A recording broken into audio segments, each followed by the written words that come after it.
Bismillahirrahmanirrahim. Assalamualaikum warahmatullahi wabarakatuh. Alhamdulillah, salatu wassalamu ala Rasulillah ma ba'd. Sahabat peduli kemanusiaan yang dimuliakan oleh Allah Subhanahu wa taala.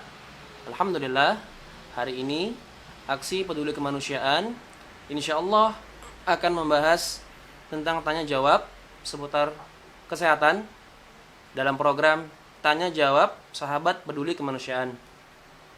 Dan alhamdulillah hari ini kami telah kehadiran seorang narasumber yang insya Allah akan membahas perihal seputar kesehatan selama bulan Ramadan 1441 Hijriah tahun ini dan di tengah-tengah pandemi wabah virus corona.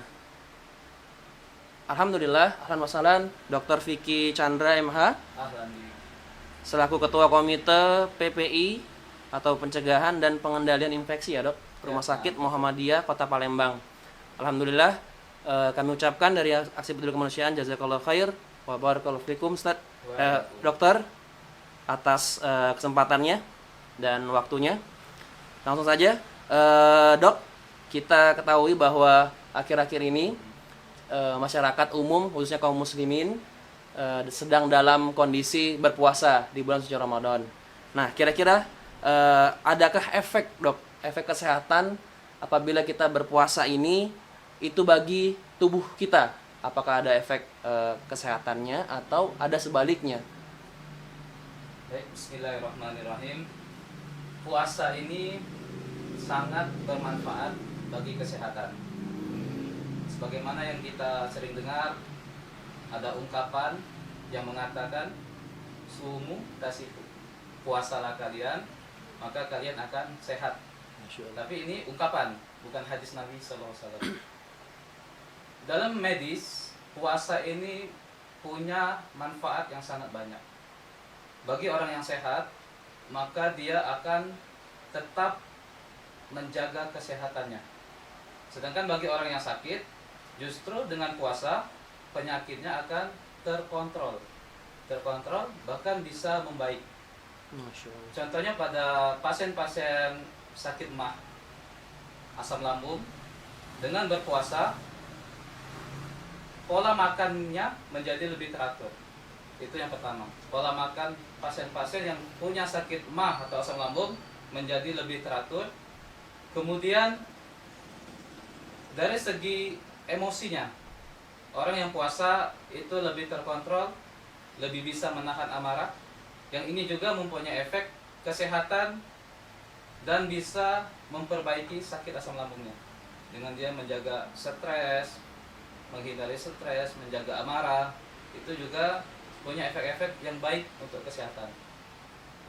Contoh yang kedua yaitu sakit-sakit yang berhubungan dengan berat badan. Berat badan, hipertensi, kolesterol, asam urat, yang semua ini dengan berpuasa itu bisa ditekan atau bisa terkontrol.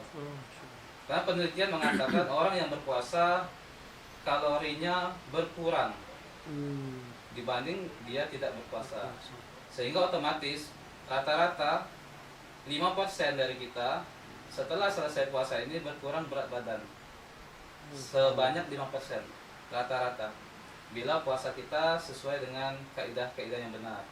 Kemudian yang ketiga, puasa ini juga bisa mengobati penyakit-penyakit yang berhubungan dengan pikiran, insomnia dan sebagainya. Jadi orang yang berpuasa dia pikirannya lebih tenang, sehingga hormon-hormon kortisol, stres ketika dibawa puasa, dibawa sholat tarawih itu bisa ditekan. Yang itu juga mempunyai efek-efek yang bagus untuk kesehatan. Masya Allah. Jadi begitu banyak ya Dok faedah yang kita peroleh selama berpuasa bagi kesehatan kita ya Dok. Tidak hanya menjalankan ibadah secara syariat Islam, tapi secara efek kesehatannya pun sangat bermanfaat bagi tubuh kita ya Dok. Sangat bermanfaat. Masya Allah. Dok, kita ini sekarang sedang berada di musim pandemi wabah virus COVID-19.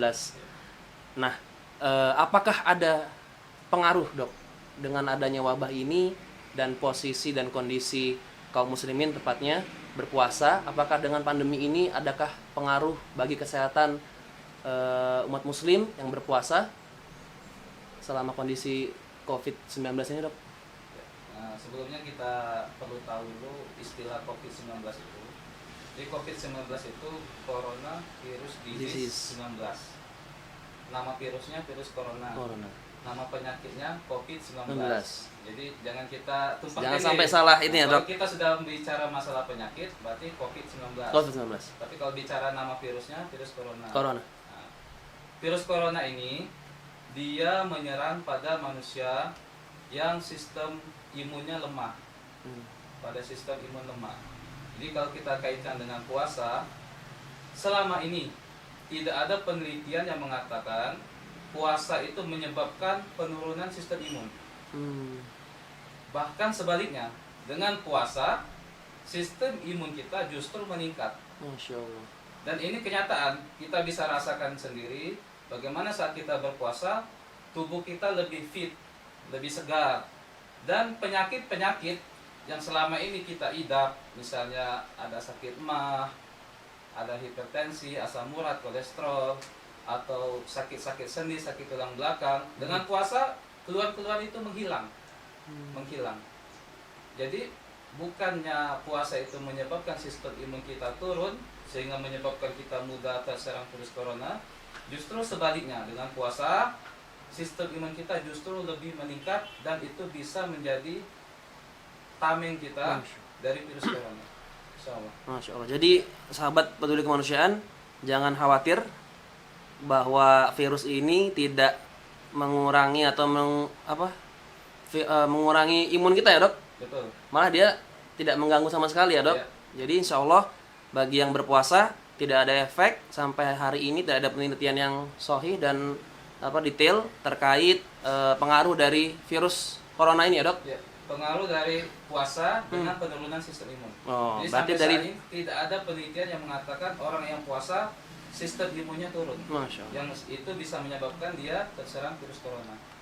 Alhamdulillah. Jadi dengan kita tahu bahwa sistem imun ini tidak turun, semoga tidak mengurangi rasa istiqomah kita untuk menjalankan ibadah puasa walaupun di tengah-tengah pandemi wabah corona.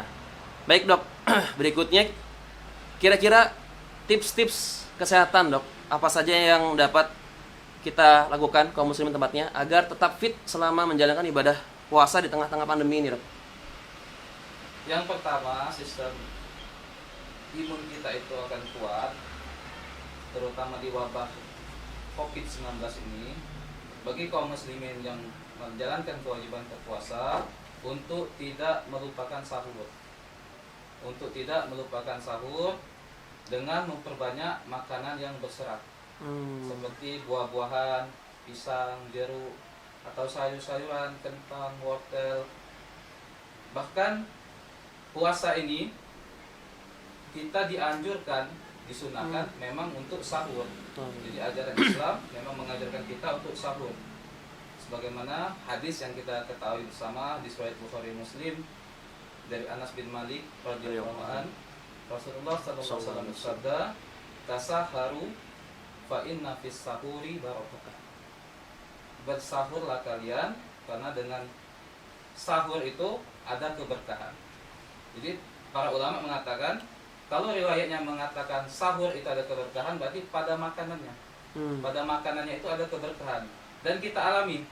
Kalau di hari biasa kita tidak sarapan, itu sudah lemah tengah hari. Tapi dengan kita sahur, walaupun dengan kurma atau dengan minum sedikit saja, itu sudah terasa efek keberkahannya. Masya Allah. Itu yang kalau kita mengatakan riwayat yang sahur. Tapi ada juga riwayat yang mengatakan fis suhuri barokah. Fis suhuri barokah, kata para ulama, perbuatan makan sahurnya itu sendiri adalah keberkahan. Dengan kita bangun pagi-pagi, kemudian sahur, kemudian kita beristighfar, kita sholat subuh, itu adalah keberkahan tersendiri. Dan itu juga punya efek-efek yang positif untuk kesehatan tentunya. Masya Allah.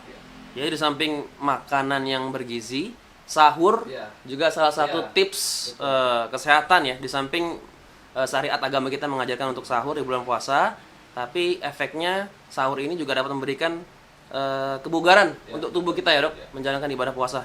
Kemudian yang kedua, jangan sampai tubuh kita kurang cairan selama berpuasa. Sehingga kita harus memenuhi kebutuhan minum paling tidak 2 liter. 2 liter. 2 liter per hari. 7 gelas kurang lebih ya dok? 7 sampai 8 8 gelas. Jadi kalau cangkir kita itu 2,5 mili, berarti 8 gelas. 8 gelas. 2 liter. Jadi 2 gelas saat berbuka. Kemudian 3 sampai 4 gelas dari tarawih sampai kita tidur. Kemudian 2 gelas saat sahur. Jadi pas 8. Diusahakan jangan sampai kita kekurangan cairan. Walaupun cairan itu bukan cuman air putih, bisa dari kuah sayur, bisa dari minum teh, minum susu, bukan hanya air putih. Tapi minimal kita sudah punya target 2 liter cairan keseluruhan ya Cairan. dok, di luar air putih. Iya, betul. Masya Allah, sangat bermanfaat ya sahabat peduli kemanusiaan, bahwa selama ini kita mengartikan cairan yang masuk ke tubuh itu hanya air putih, tapi ternyata di luar air putih pun termasuk juga pemenuh kebutuhan kita selama berpuasa ya dok. Ya. Alhamdulillah. Kemudian tips yang ketiga, setelah tadi sahur, kemudian mempertimbangkan kebutuhan cairan. Yang ketiga yaitu kita berbuka puasa secara sehat. Jadi berbuka puasa secara sehat artinya kita segera berbuka ketika azan atau ketika matahari tenggelam. Sebagaimana hadis yang sahih juga, sebagai muslim kita harus kenali bahwa tips-tips sehat ini bersumber dari agama kita sebetulnya. Benar. Hadis yang sahih Bukhari Muslim dari Sahal bin Sa'ad radhiyallahu anhu, Rasulullah SAW bersabda, segeralah atau manusia akan selalu dalam kebaikan ma ta'ajjalul fitrah, selama dia menyegerakan berbuka. Jadi jangan sampai kita menunda-nunda berbuka puasa. Lagi di jalan, lagi di motor, atau lagi di mobil, kita segerakan untuk berbuka. Walaupun dengan air putih atau dengan kurma. Tapi kita buka puasa dulu. Dan saat buka puasa itu jangan langsung dihantam balas dendam. Langsung banyak makannya. Tapi kita puasa yang ringan, kemudian kita sholat maghrib dulu, baru setelah itu kita makan makanan yang secukupnya. Kemudian sholat tarawih, kalau masih lapar kita bisa makan lagi. Jadi jangan langsung dihantam banyak, nanti pusing kepala. Betul. Dari segi kesehatan pun nggak baik juga ya dok. Nggak baik. Langsung makan pas berbuka Jadi ya dok. kita puasa itu selama Terlalu 12 jam, perut kita kosong selama 12 jam. Artinya asam lambung kita meningkat selama 12 jam. Tidak ada makanan sama sekali. Kalau langsung kita hantam pada saat perut kosong, dia kondisinya asam, kondisinya panas, langsung dia hantam dengan banyak makanan, justru itu tidak baik untuk kesehatan. Ya, bahaya. Masya Allah. Jadi kalau berbuka puasa jangan langsung hantem. Bagi orang Palembang biasanya pempek, cuko, apalagi dok ya. Kalau bisa ada air putih, air itu dulu, atau sebutir kurma ya dok, menurut sunnah Rasulullah SAW. Baik dok, dokter selaku ketua komite PPI Rumah Sakit Muhammadiyah Palembang, kira-kira dok untuk sejauh ini apa saja langkah-langkah yang telah dokter dan tim lakukan, upayakan dalam rangka penanganan virus COVID-19 ini dok? Di komite PPI itu sebetulnya dia berkutat pada kewaspadaan standar namanya, seperti pakai sarung tangan, kebersihan tangan, dan juga kewaspadaan transmisi. Kewaspadaan transmisi itu kalau COVID-19 virus corona ini dia menyebar transmisinya lewat droplet atau lewat cairan dahak atau ingus. Nah, sehingga kewaspadaan droplet.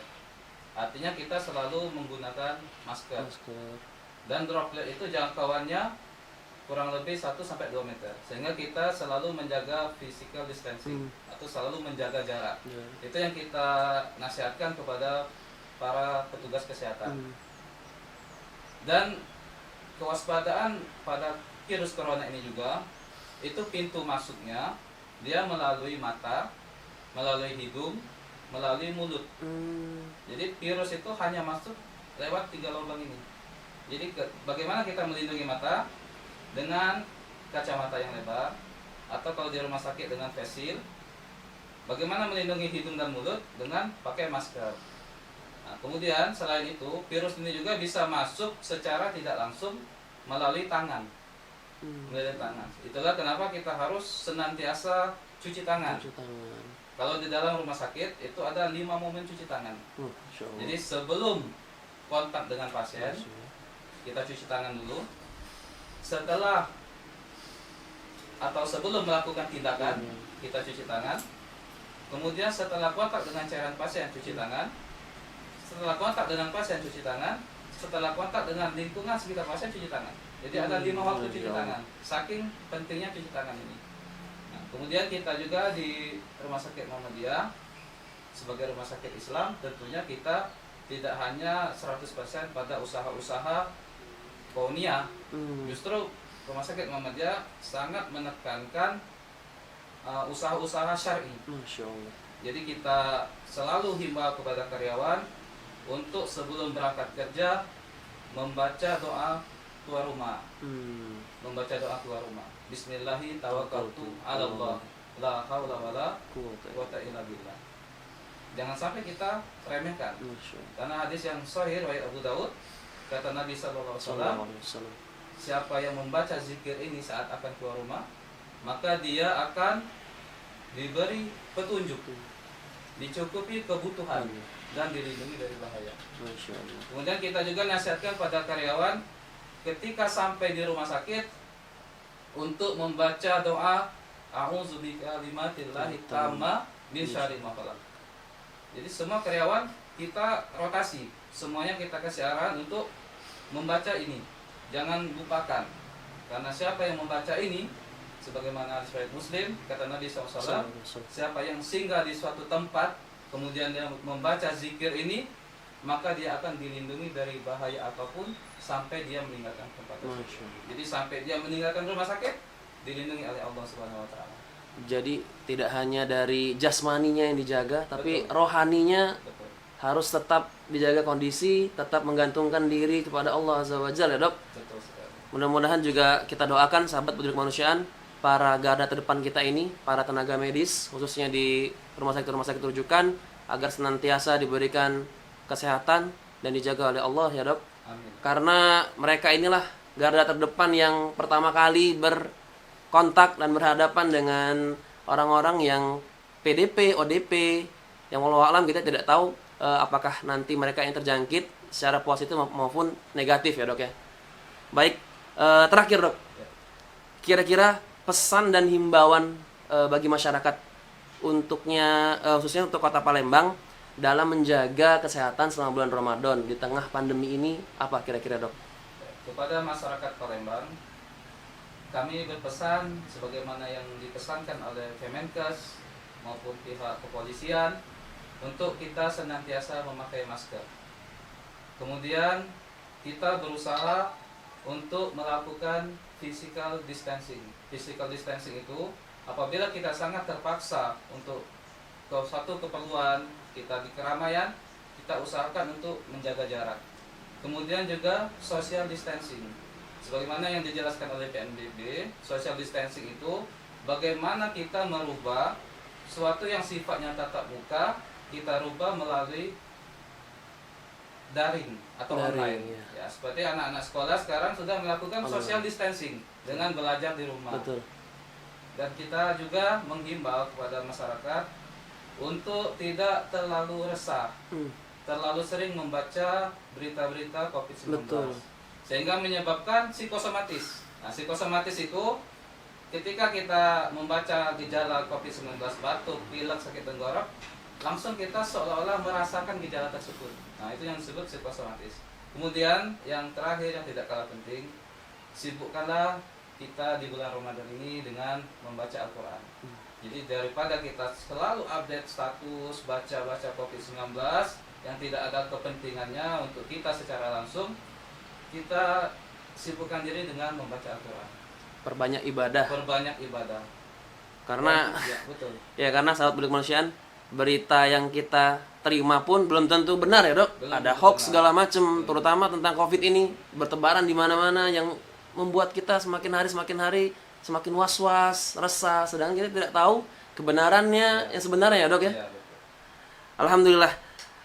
Kami dari Aksi Peduli Kemanusiaan sekali lagi mengucapkan kepada Dr. Vicky Chandra selaku Ketua Komite PPI Pencegahan dan Pengendalian Infeksi Rumah Sakit Muhammadiyah Kota Palembang. Kami mengucapkan sekali lagi jazakallahu khair Ustaz, Dok, atas kesempatannya, waktunya, dan yang tak kalah penting adalah pesan-pesan yang telah disampaikan baik dari segi medis maupun dari segi syariat Islam kita ya dok ya. Jadi sahabat peduli kemanusiaan dimanapun anda berada, jangan khawatir. Insya Allah selama bulan Ramadan ini kita tidak perlu resah dan tetap dapat menjalankan ibadah, utamanya ibadah puasa, dengan tetap menjaga kaidah-kaidah kesehatan ya dok. Iya.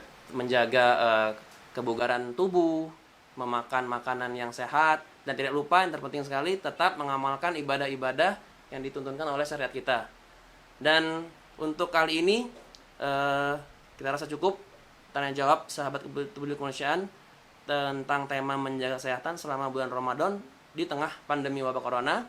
Dan kami sekali lagi tidak lupa selalu mengingatkan kepada sahabat peduli kemanusiaan yang dirahmati oleh Allah Subhanahu wa taala dan dimuliakan oleh Allah Subhanahu wa taala dimanapun anda berada, terus dukung program-program kami, terus support program kami dalam rangka membantu sesama, membantu saudara-saudara kita yang sangat membutuhkan bantuan kita, yang tengah kesulitan baik ekonomi, kehidupan, dan kesejahteraan mereka di tengah-tengah pandemi ini.